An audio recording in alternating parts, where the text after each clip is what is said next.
Virginia's virtual viewers and Wings of Wisdom listening audience. I am so excited to be featuring Mr. Brian K. McNeill, and that's with 2 L's.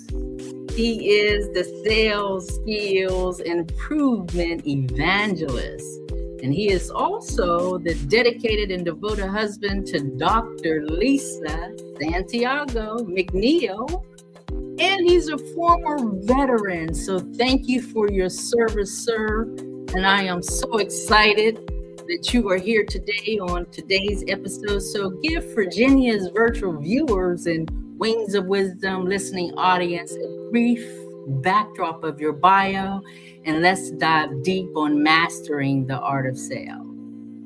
Thank you very much, Sister Virginia Rutherford Hall. I'm happy to be here today, and I am going to bless your audience today. I see one of the people that I see, knowing that they are out here shaking and moving the world. Dr. Tina J. Ramsey is already in the house. How you doing, Sister Dr. Tina? My name is Brian K. McNeill, and I am the Sales Skills Improvement Evangelist. That's why I like the title Evangelist, because that's an zealot advocate for. And I do think the ability to sell has more to do with our happiness and sadness, or prosperity or poverty, than just about anything else. We do sell our ways through life. But yes, I am a current military veteran. I am an Army veteran. I am married. I am a minister as well. I'm a father and a husband and a grandfather. Paul B, that's who I am. And I spend my life helping entrepreneurs to sell themselves, which they often forget, and their services better than they ever have before, so they can earn more money than ever before. I'm super excited to have you invite me into your space, and I'm going to bless today. I am so grateful you are here. I love the fact that you are a veteran and an evangelist. So I'm grateful. So how did your journey as a veteran and also as an evangelist shape your approach to sales and entrepreneurship and coaching? Oh my, what a great question. It was going to require a big answer, though. I went to the Army when I was 17 years old because my mother and I had a different idea about how the household should be run, and it was her house. So I had the choice to get out or confirm, and I got out and joined the Army. And when I was in the Army, I decided to jump out of planes for a living too while I was in the Army. And when I got out of the Army, and as I was going through life, I got married to a beautiful woman, and she showed up at the job one day and said, "Brian, we're pregnant." And she never had showed up at my job before. And I realized that my job as a front desk supervisor was not going to be enough to afford a wife and baby. So, and people have been telling me for a while, Sister Virginia, that you'd be good at sales, Brian. You'd be good at sales. And at that time, I didn't know what sales was. I was 23 years old. I didn't even know what sales was. So I looked in the newspaper. That's how long ago that was. And I looked in the help wanted section, and I found a sales category. And I saw an ad that says, "Entry-level sales will train." And I said, that's me, because I don't know what it is. So I went there, I interviewed, they hired me. And Sister Virginia, it was a straight commissioned sales job. And some of you guys, as soon as I say the words, they're going to do just like she did and sit back. Straight commission means if you ain't got no sales, you ain't making no money. And the training consisted of, hang in there, you'll figure it out. That was their training. And I was starving. I was dying. I was horrible at it for the first 10 months until I discovered my first book on selling. And it was called How to Master the Art of Selling. And on page 4 of that book, it talked about why you cannot fail in selling. And I needed someone to tell me that, because I was dying. I was hurting. But page 4 talks about if you'll just do the basis of what you're supposed to do, you can't fail in sales. So I finished that book, and I got another one, and I got another one. And by my count, I've read more than 700 books, how to sell, manage salespeople, or self-improvement, as well as publishing 8 books of my own. So that was a journey for me to get here. Wow. So sales, that's your actual baby. And I actually had a sales coaching session with you, and I want to thank you for that coaching session. It was absolutely amazing. It was intense. but Oh, it was amazing. So tell me this. I love the fact that you're an evangelist. What spiritual or biblical principle have guided your path in both business and ministry? well, I do believe in God and I do believe in the tenets of the Bible, and the Bible is very pro-business.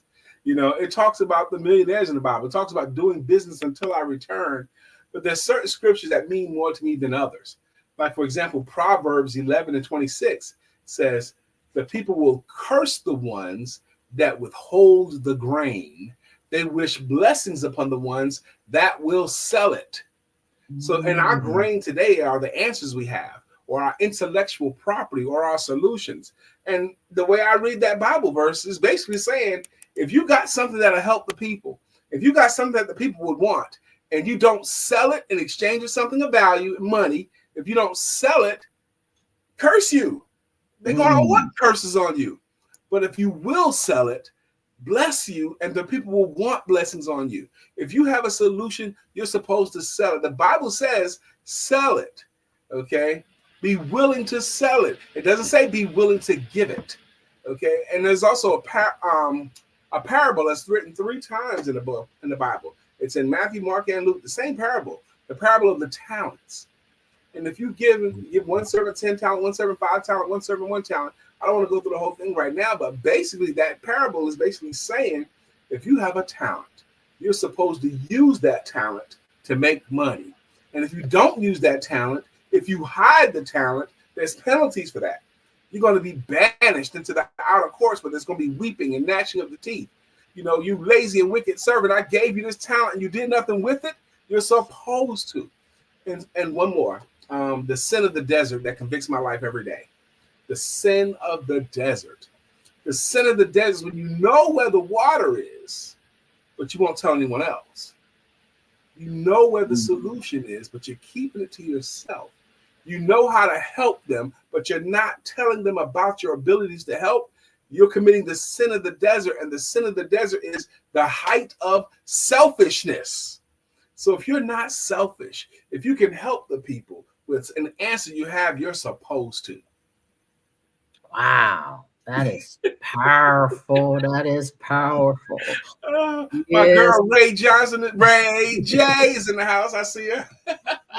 yes. And Dr. Tina J. Ramsey is making all of this possible for me on Oh, Roku TV, Fire TV, Apple TV. So I'm so grateful. And Wings of Wisdom show hit the #3 spot last month. congratulations. Yes, yes. So tell me this, your upcoming book. I know you got several out there. Mhm. Selling financial services is different. I'm in the Yeah. financial arena, so I got to get your book. I want an autographed copy. So let me know how You I can get can an pay autographed for copy. this, get that, and get an autographed copy somehow. You So we can get have it to through figure me. it out. If you go through my website, you can get an autographed copy. If you go through Amazon, they're just gonna send it to you direct. But if you go Oh, through me on my website, it'll come from my house. So I'll get your autographed copy. oh, My okay. upcoming book. Huh? You mentioned my upcoming book. It's Yeah. really it's about a day or two away from being made public. That's how close it is. Mm. Cover everything done. My publisher has it. All of that stuff. Editing, everything's done. It's like a day or two before we press the button and make it public. But it's called Selling Financial Services is Different because I see it as different. It's not the same as selling coaching services or network marketing or real estate.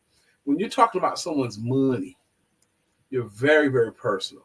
The industry, the financial services industry, it kind of forces people to conform to sell logically because it makes sense.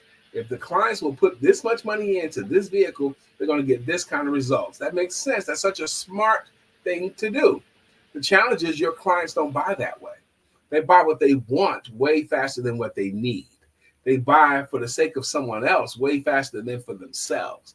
So you have to constantly tell people in the financial services industry that you have to sell with emotion versus logic. Use your logic just to justify, but emotion to sell. And I teach how to do that with the tools. The words you use, like emotional words. Like the most emotional word in the English language starts with an L. What is it? Ah. Love. And most adults have taught themselves how to not say the word love and never use it. But I encourage, especially people in financial services, to talk about the word love as they're selling their services. You're going to love knowing, your family's going to love that you. Using simple tools like using the word love can help sell and help keep it on an emotional track instead of just logical. And then the second most emotional word in English language starts with an H. And what is it? Emotional? The second most emotional word in the English language starts with an H. What do you think it is, Sister Jacqueline? Huh? Hope. Hope is a good guess. Actually, the word that evokes the most emotion in the world is love. The word that evokes the second most emotion is the word home. Home, home. Ray, of course, Ray would know because Ray is a regular part of my world. It's actually the word home. Thank you, Jacqueline, for the guess. It's actually the word home. And you're finding a way to use the word home in selling financial services. Everyone in your home will be protected. Everyone in your home will appreciate that this has been done. And a sentence that uses both the word love and home, you're going to love knowing that everyone in your home is protected. You're going to love knowing that everyone in your home has a financial future that's much more secure. You're going to love not have to worry about your home. Those kind of sentences can take on an almost hypnotic effect, but you have to learn how to use them. Yeah, that's powerful. So what is the number one mistake that professionals are making when they're trying to actually sell, like being It's pushy, easy. presumptuous? The number one mistake entrepreneurs and salespeople are making today, and it is so pervasive, and it's so the number one mistake entrepreneurs are making today is they never ever even ask for business. They won't even ask for it. They want to be liked, and they don't want to risk being liked, so they never ever ask for business. They'll do a good presentation and then hope. They do a good presentation or might say, "What do you think?" But they never formally ask for business. That's the number one mistake. Entrepreneurs today, they will do all kinds of stuff, but never ask for business. They'll hope the clients they're hoping that the clients will say, "Hey, Sister Virginia, I know you're in financial services. I need your financial services. And will you give me a plan that I only have to pay $100 a month?" They're hoping that will happen, but it doesn't happen like that. That's right. Sister Stephanie Rousseau, that's right. People who think they don't like selling, that's not true. They do like selling because they like getting the money they get in exchange for what they offered. They love that. They never received money in exchange for anything and thought, "I don't like the fact that they paid me." But what the fear is, the potential for rejection. That's what their fear is, potential of rejection. And that can be overcome too.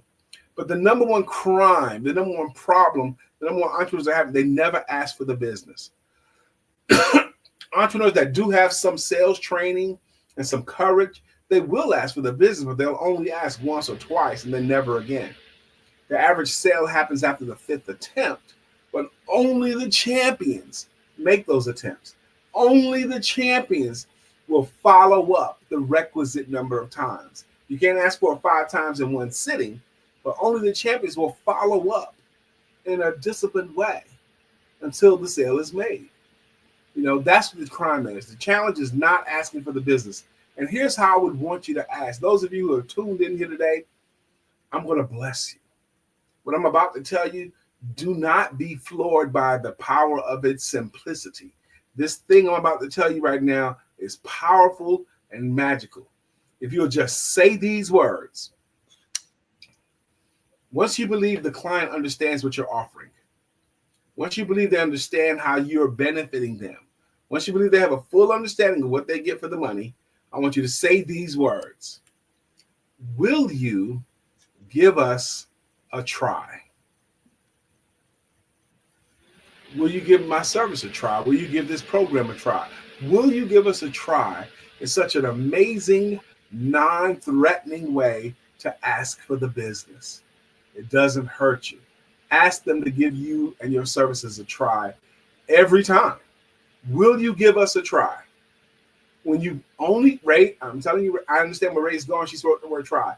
Only use the word try in this instance. Only use the word try after you believe they fully understand what they're getting and they know how much it costs. Ask them to give your services a try. Try is a tricky word, and I think that's might be where Ray's going with it. You don't say stuff like, when someone asks you what you do for a living, you don't say, I try to help people. That's a crime. No one's going to pay you for trying to help them. They'll pay you for helping them. But give our services a try once they understand what they're getting and how much it costs. That's when it's appropriate.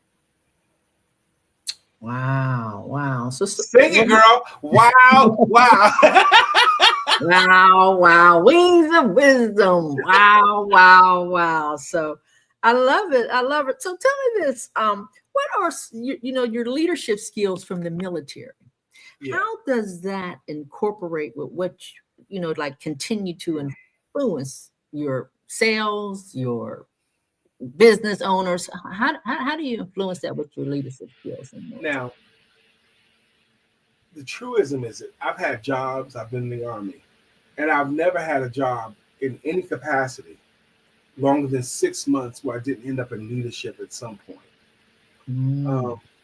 I wonder how much this impacted me, but when I was 11 years old, the elite students in Brooklyn, New York got to go to a program called the Reach Out program. And it was leadership training for school students, leadership training for the summer. And I took that course, but I don't know how much that impacted, but every job I've ever had, every military place, I ended up in leadership somehow because I always do my best. I show up early. I always show up early, 30 minutes early minimally if I'm going anywhere. So even on the jobs, I always showed up to the job early because that gave me the time to get comfortable, get my coffee, get everything. So before I had to start, I always show up early. I work everything as good as I can, and I don't cut corners, which is a reliable leadership trait. And when companies see this, I had one job one time. I was launching my business as a sales trainer, but I still had a household to maintain. And I took a part-time job as a selling over the phone during from 9 till 2. Okay, that's all it was. There are like 70 or 80 telephone salespeople in the room, and I was there a week and a half, 2 weeks, and they called me into the office. My first day, I gave a class, by the way. My first day, they had this objection. They had a sales meeting, and they had this objection that's been bothering all of them. And I told them how to overcome that objection on the first meeting. And then they asked me, can you explain more? And I went up to the board, and I showed them how to do it. My first day. But 2 weeks later, they came to me and said, Brian, we need you to be the sales manager here. And I was like, nah, I'm doing my own thing. I don't want to be the sales manager here. I'm doing my own thing. And then the week later, they said, Brian, you have to be the sales manager here.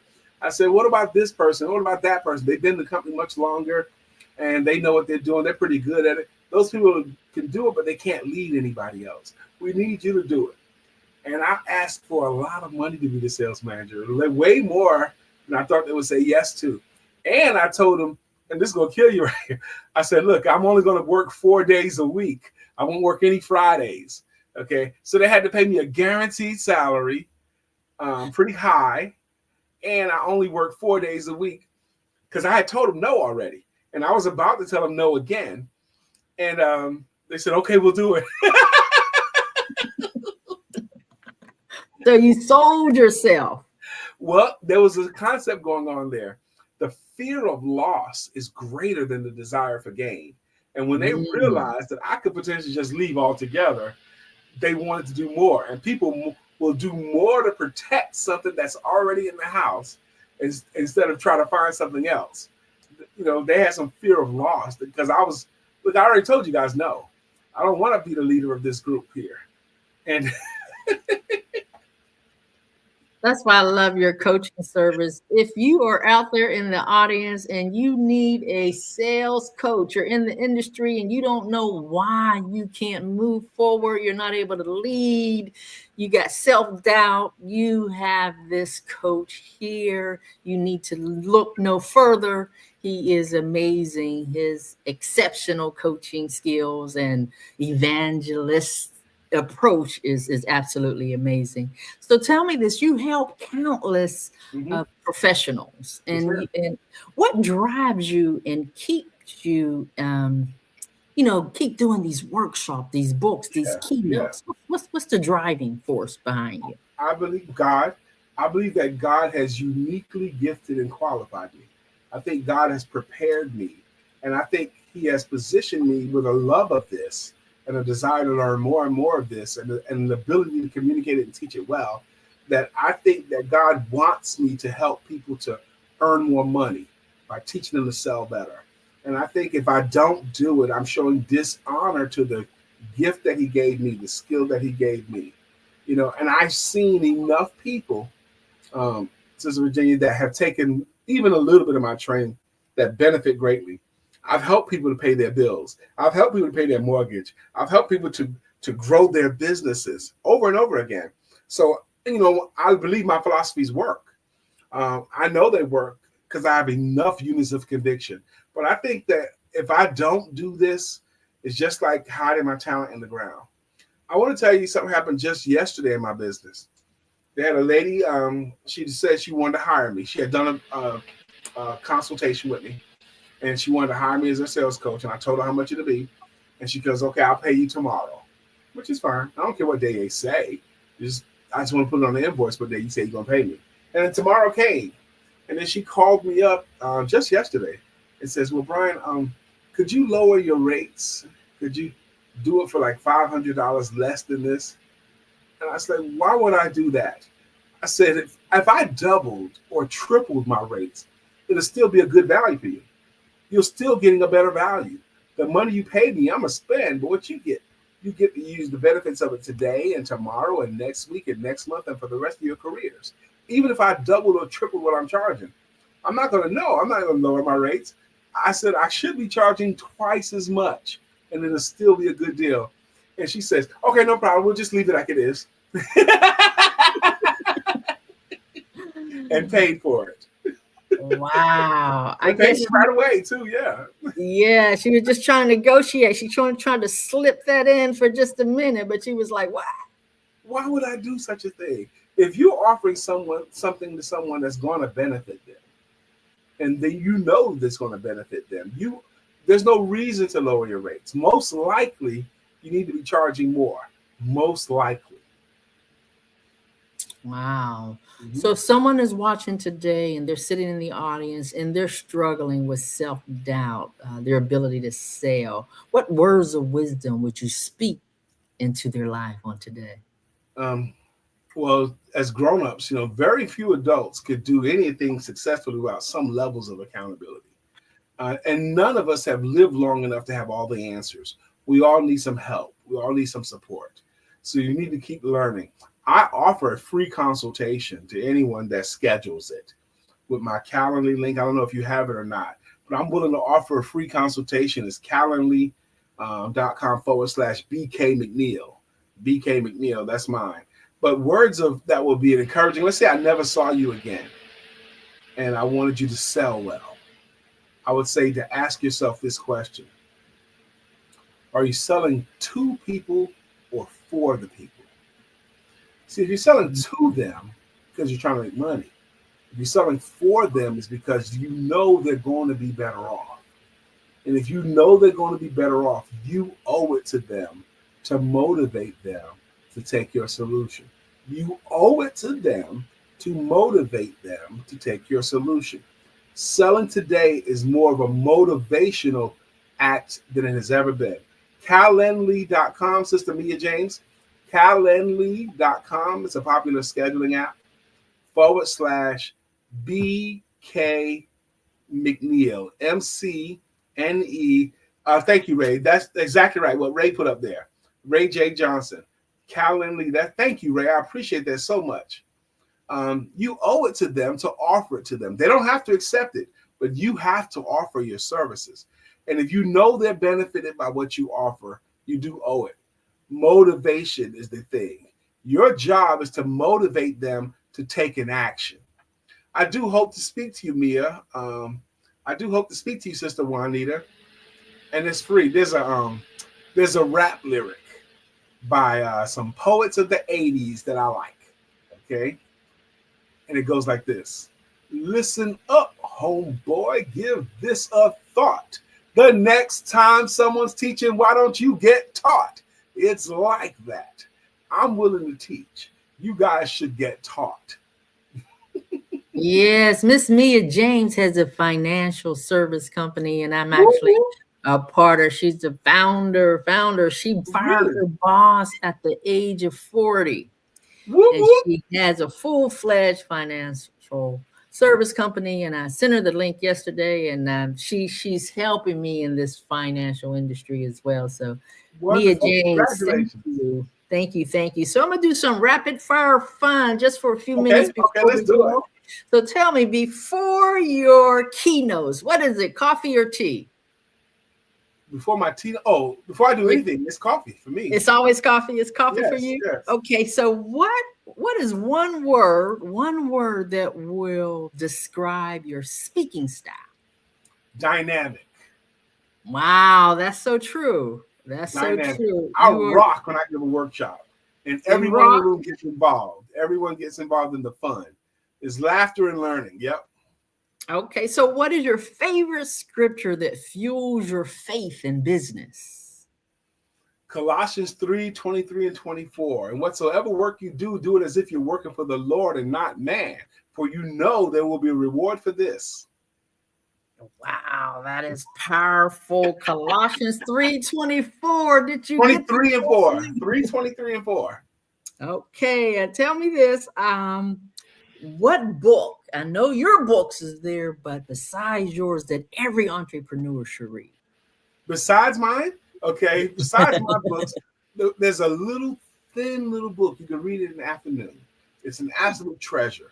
It's called The Greatest Salesman in the World by Og Mandino.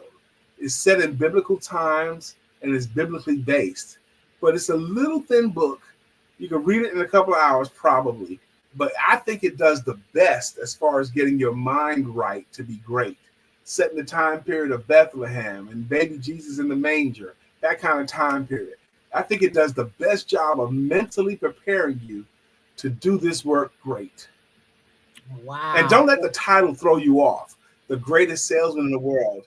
That's the title, but it's based on biblical tenets, and it's the best. Wow. I love little golden treasures that you can read in the afternoon. You know, as I love listening to Yes. audio, to just grab a nugget and just dive in, and a little thin one. Oh, I can do that all day long. So in the last one, tell me this. What's the best advice that you received in or out of uniform that you can give to the audience? The best this is the best advice I ever got. And I'm going to share it with you. 2 things. To be successful in life. Number 1 is be willing to ask for more help. Be willing to ask for more help. And number 2 is be willing to accept more help. The best advice I ever got, the best advice I'm going to be giving. You can't do this by yourself. None of us. We all need some help. But be willing to ask for the help you need. And when it comes, I made the mistake 5-6 times. Someone raised their hand saying, Brian, I want to help you. I want to support your business. And I didn't let them. I didn't know how to use the help. But as I mature, I'm learning to accept help. Thank you. Thank you. Thank you. And if you can give Virginia's virtual viewers one last golden nugget that they could take home today, what would that be? Ask for the business. Ask for what you want. And ask formally. You don't have a problem with selling. You have a problem with making offers. Most of these entrepreneurs that tune into things like this, they might go a month and only offer their services once or twice, or 2 months, 3 or 4 times. But if you will offer your services, give people a chance to say no to you, and they get a chance to say yes to you, you'll sell more. And holler at your boy. Schedule time with me. Schedule a time. Okay, I want to thank you so much for leaning in. I appreciate you. And like I said, your coaching service is absolutely amazing, and complimentary consultation for those individuals who need help. You want to lean in. So you want that information once again, how they can reach you? calendly.com/BK McNeill, McNeill. Love it, love it, love it. So thank you, Wings of Wisdom listening audience and Virginia's virtual viewers. We're so grateful to have you on today. And we will see you on the next episode of Wings of Wisdom.